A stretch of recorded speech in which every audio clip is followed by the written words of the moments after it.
আমার কাছে কথা, ভয় নিয়ে লড়বেন কতক্ষণ?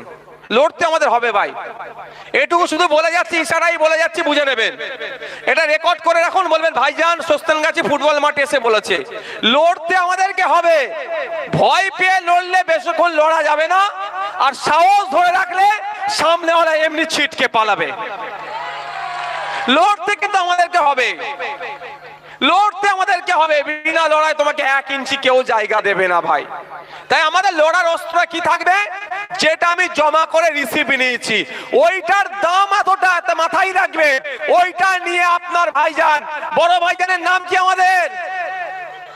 আমাদের বড় ভাইজানের নামটা কি গো? বড় ভাইজান আমাকে একদিন রাত্রে জলসা থেকে ফিরে বলছেন, ওস্তাদ শোন, তোকে যেভাবে যখন থেকে তাড়াবার রং উঠেছিল বাংলার মানুষকে আশ্বস্ত করার জন্য, যেভাবে আমি মামলা করেছিলাম, ভাইজানি তো পাঠিয়েছিল, অনেক কথা বলেছে। যেমন মামলা হয়েছিল সিএ এর বিরুদ্ধে, ওয়াকাফ আইনের বিরুদ্ধে মামলা করেছি, ওবিসি বাঁচানোর জন্য মামলা করেছি। বলছে তুই রেডি হয়ে থাক, দিল্লিতে তোকে যেতে হবে, প্রয়োজনে বাংলার কোন একজন মাত্র ভোটারের নাম যদি কাটা যায়, তুই দিল্লিতে গিয়ে তার হয়ে মামলা করবি।